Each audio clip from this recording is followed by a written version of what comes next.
Hi everyone, welcome back to White Sparrow Living, Luke 12:6. This is Wendy, and today we're going to be doing 3 Dollar Tree DIYs for our winter decor.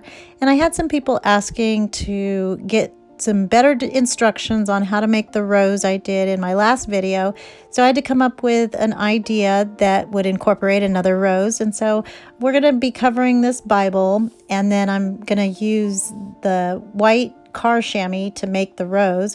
We'll also be using some of the baby blanket buffalo check fleece, some jute twine, a little bit of the lamb's ear that I got from Walmart for $2. There's just a little bit left, but we're only going to be using about 3 of these leaves. And then a needle and thread so that we can make our rose, a glue gun and glue sticks, of course, and some scissors. And the first thing we're going to do is measure our buffalo check baby blanket to make it the size of the Bible.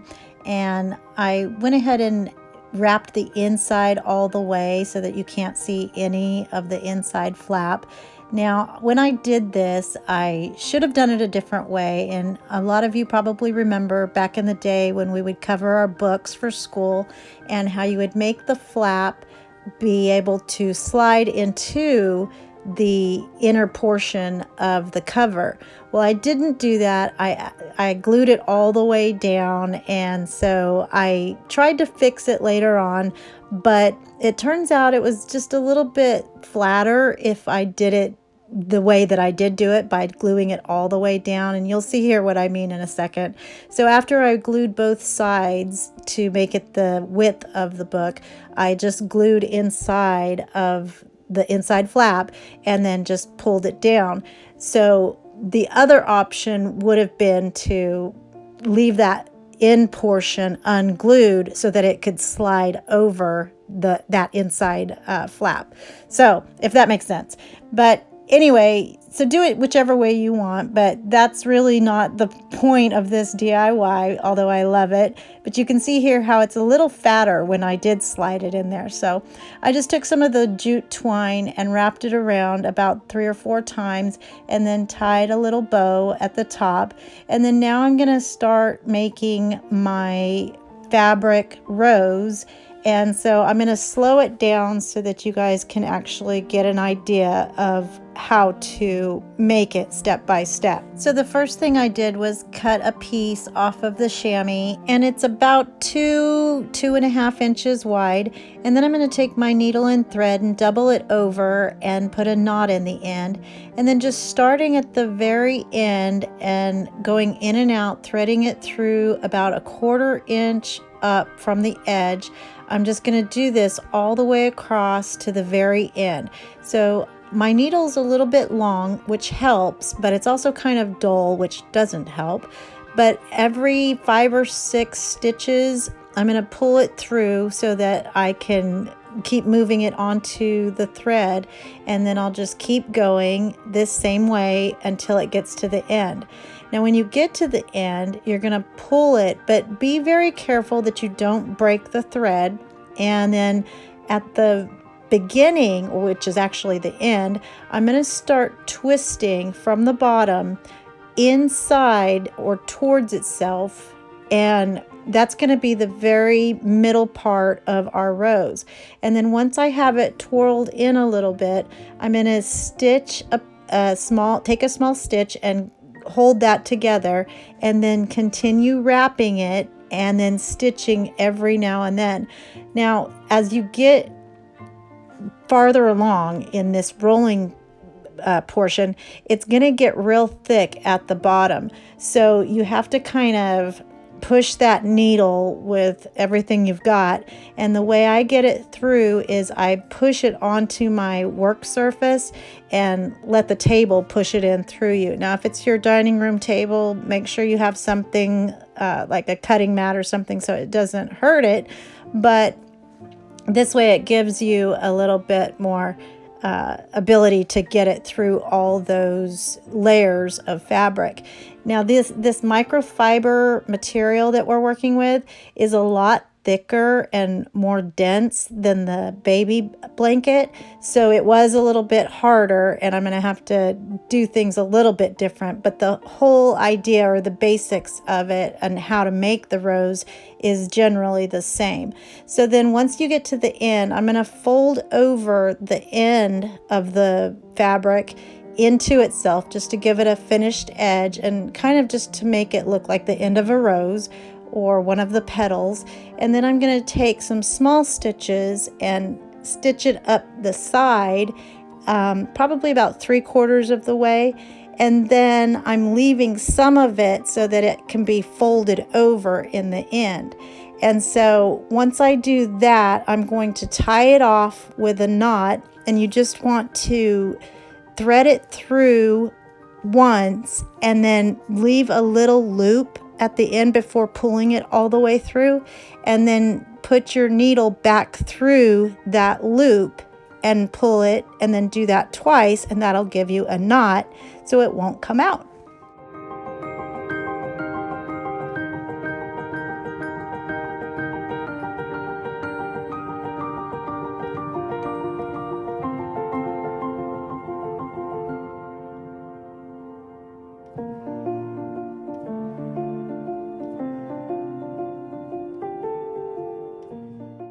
Okay, so now that you've got it all together, you just want to kind of move it around in place, and then taking the edges, which I thought it kind of looked cute the way it was with the selvage edge showing, but to show you how I did the other one, I went ahead and folded down all of those edges and then mushed it together, and there's your rose.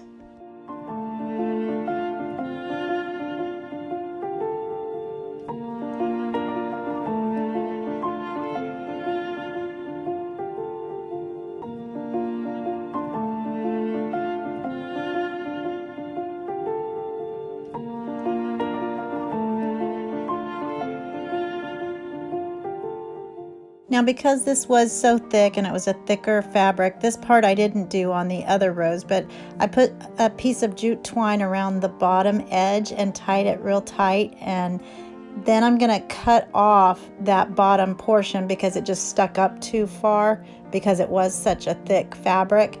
So once I did that, I'm going to take the entire thing, put some hot glue on the bottom, and then place that towards the bottom or towards the top of the Bible.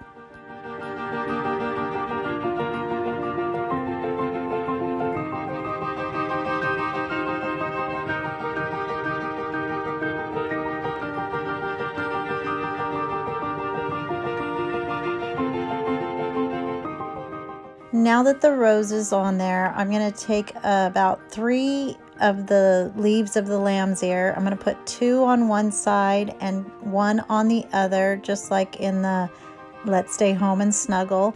And I just hot glued those in place, and it was done.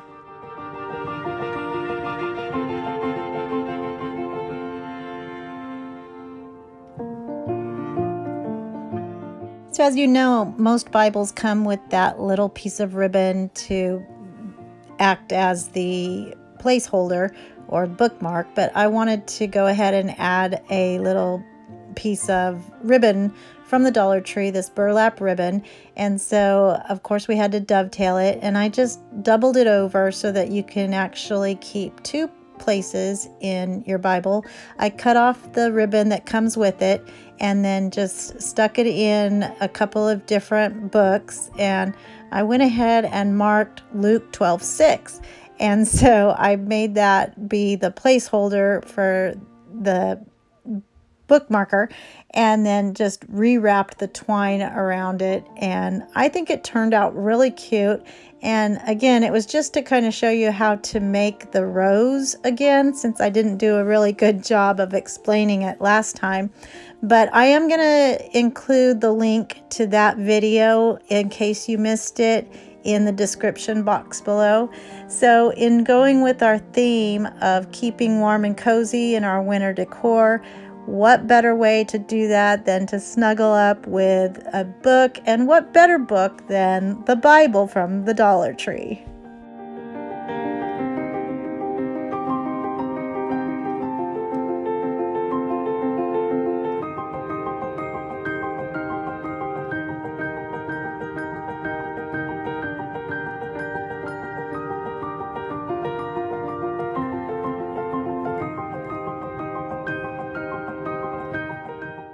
So for our second project, we're going to be making a fireplace garland, and we'll be using the baby blanket again. I found these chalkboard tags at the Dollar Tree as well. They've got the little string with them and some cotton balls, and this is a container I made in another DIY in a Ray Dunn inspired font. So if you're interested in that, I'll link it below as well. And then Dollar Tree actually has chalk writers now, and I was excited to find them, but I couldn't find white, so I'm going to have to use my chalk marker from Walmart, some jute twine from Dollar Tree, and some white yarn, which is not from Dollar Tree, it's from Walmart, but most people probably have that. Your glue gun, scissors, and a ruler. And the first thing we're going to do is open our tags, and I didn't know what I was going to write, but I knew I had 6 letters, so I decided to write winter. So in this font, just to make it kind of fun and whimsical, I wrote the letters with the chalk marker and then put little circles at the ends of each of the edges of those letters, and that just gives it, I think, a cute wintry look. So then I spelled out the entire word, and now I'm going to make my parts that are going to go on the garland. So I first started by cutting out about, I want to say 2 inches, but it's really, I'm measuring everything by a square and a half, you know, from the buffalo check. And then I cut those down to 10 inches each. And I'm gonna actually be making little scarves from this, or with this. And so you're gonna need a total of 4 scarves. So these are the scarves, and you're gonna fold it over in half and then just make little cuts about a half an inch or so, just to make it look like a little scarf. And then I kind of ruffled them up so that they weren't just perfectly straight. So now I'm gonna make a 4-inch cut, and I did this all the way down. These blankets are 30 by 30, so I'm going to make 3 10-inch cuts, so there'll be 10 by 4 on these. So what I'm going to do with these is make little hats, and so I folded them over in thirds and then moved that seam over into the middle and then hot glued it down. And so this, even though the fleece is a little thin, it was thick enough that it's not hot, so I didn't have to use my little finger protector, or somebody told me it's called a rubber thimble. So anyway, at the top, after you get that together, we're going to squish it and take a piece of the white yarn and just tie a knot in that to make it look like a little hat, and do a double knot. And then I'm going to take a dot of glue to close that up at the bottom. And so there's our little hat. Now I'm going to take a cotton ball and kind of mush it together so that it's not out of control. And then hot glue that to the very top, but leave the excess part of your yarn so that we can tie it to the garland. Now that I have all of my pieces, I'm going to take the scarves and tie it on one at a time, and you have to be very careful with this too. I learned that on these fleece baby blankets, there's you're going either with the grain or against the grain. If you cut these, as I did, with the grain, it has a tendency to kind of pull apart. So next time, or if you guys make these, go against the grain, and you'll be able to tell the difference, because if you tug it just a little bit, it'll pull or it won't. It'll resist or it'll start like pulling apart. So here it is once I tied it on there, and so I wanted to put them together so that you could tell that they were little scarves. And then I'm going to assemble by tying on the letters, and then just go through that process and alternate a hat and a scarf and a hat and a scarf in between each letter.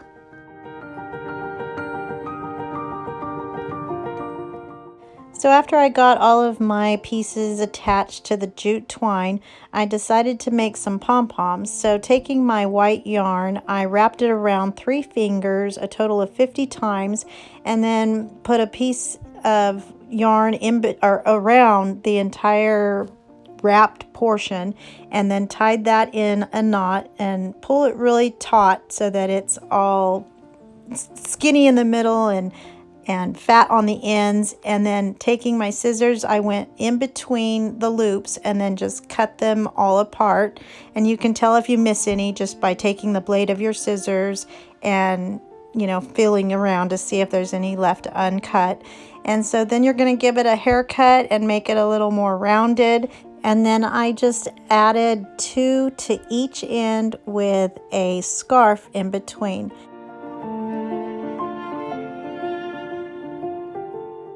And so for about $1.25 in total cost, I think this turned out so adorable. And I still have my Christmas decorations up, so I'm trying not to show you my mantle, but I think this really just captures the essence of wintertime and being cozy and warm with the little hats and scarves. And right above the fireplace, I just love the way this looks.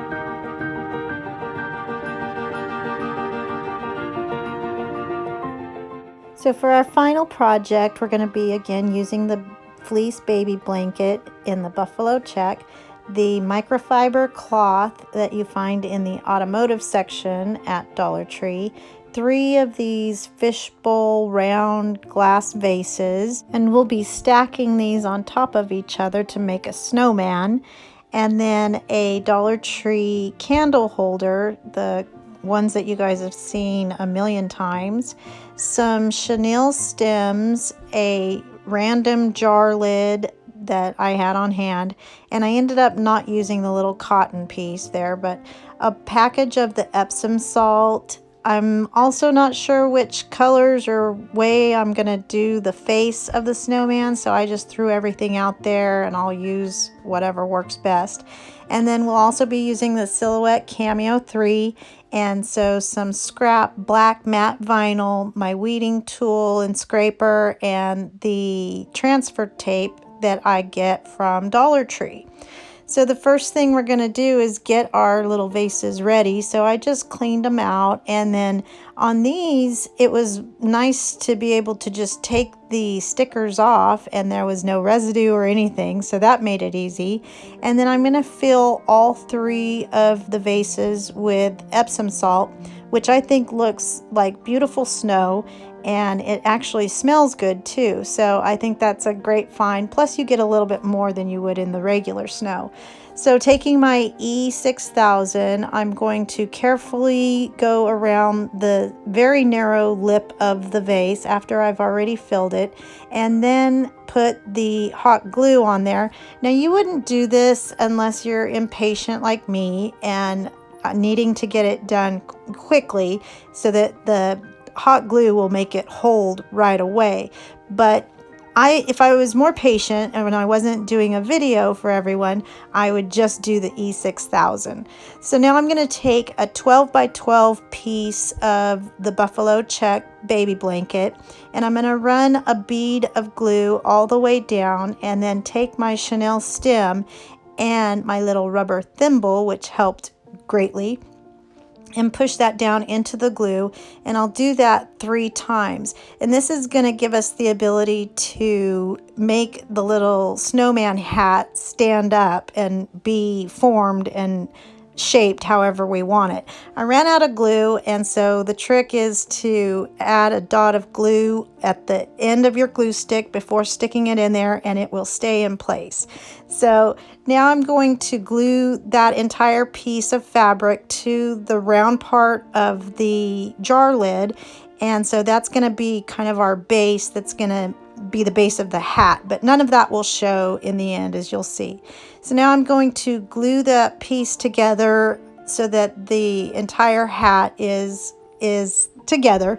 And on this, you notice I haven't been folding my seams at the edges, because with the fleece it kind of looks like it's finished anyway, so I didn't have to do that. But if this was regular fabric, I would definitely fold that in and make that a cleaner looking finish. So now I'm going to take the flat part of the jar lid and attach that to the very top vase, and then using my glue gun I'm going to glue the part that we just made to the top of that jar. So now I'm going to take a little piece of the microfiber fabric, and that's going to be the rim of his hat, so that it's like, you know, just covering up all the ickies that we don't want to see, even though it wasn't that bad, but still it gave it another little piece of interest and detail. So I just glued that to the top, and that becomes the little rim of his hat. And make sure that you always do any of your gluing, or the seams will always go to the back where you don't see. So now, since there's those pipe cleaners inside there, I can shape it to however I want. So I want to just kind of fold it over, and then I took a little scrap piece of the baby blanket and tied it together, so that puts his hat together. And then I was going to use that little cotton piece to make the end of his hat, but I decided I was going to use something else, so I'll show you that in a second. So now I'm going to make his little scarf, and I just wrapped it around the second and third vases, so that's where his, you know, neck would be. So I did the little slits again to make it look like the fringes of his scarf. And now I'm going to place my words on the bottom and middle vases, and it's going to say, do you want to build a snowman? And so for the do you and build a, I use the font Marker Felt, and for want to and snowman, I use the font Samantha that I downloaded from defont.com. So now after I get the words on, I'm going to make his face, and I first used a Sharpie to do the eyes. I could tell right away that I wasn't going to use this for the entire portion of his eyes because it wasn't dark enough. So I used my paint pen and filled those in, and then I took my orange Sharpie to make the outline of the nose, and then I took some acrylic paint and combined a couple of different colors to make a nice shade of orange for that nose. And so since it's on glass, it has kind of a translucent look, and so I really liked that. So then I did his little mouth with the paint pen, and I was going to do some little pink cheeks, but that kind of turned into a catastrophe because I didn't wait until the paint was dry. So anyway, these things happen, and that's what these tests are for. So using one of the extra pom-poms that I made from our garland, I used that as the alternative to that little cotton thing. And then I decided he needed some eyebrows, so I took my paint pen again and just gave him a couple of eyebrows, and he was done. And now I'm going to take the entire piece and added some E6000 to the top rim of that candle holder, and then some hot glue as well for the instant adhesion. And then I'm going to put him on top of there, and he's done.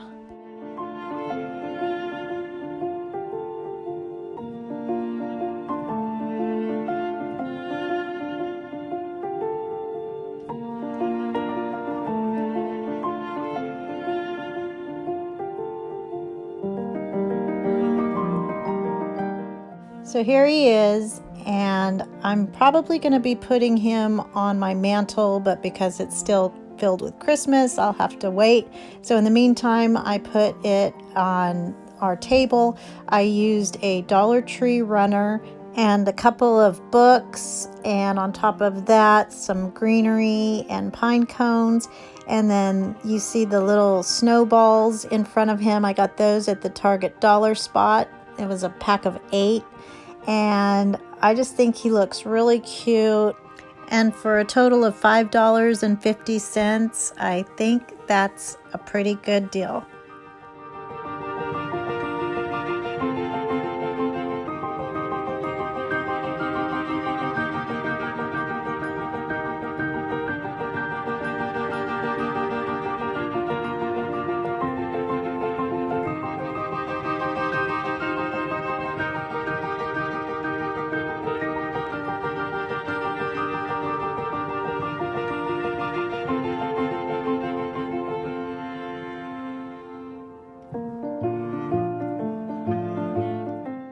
So let me know if you guys are enjoying this series of winter decor.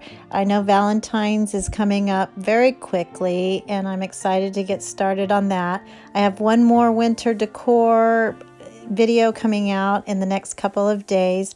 So if you liked this video, please give it a thumbs up, comment, and let me know what you think. Share it, and consider subscribing by hitting that big red button.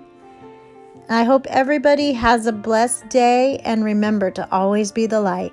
Bye.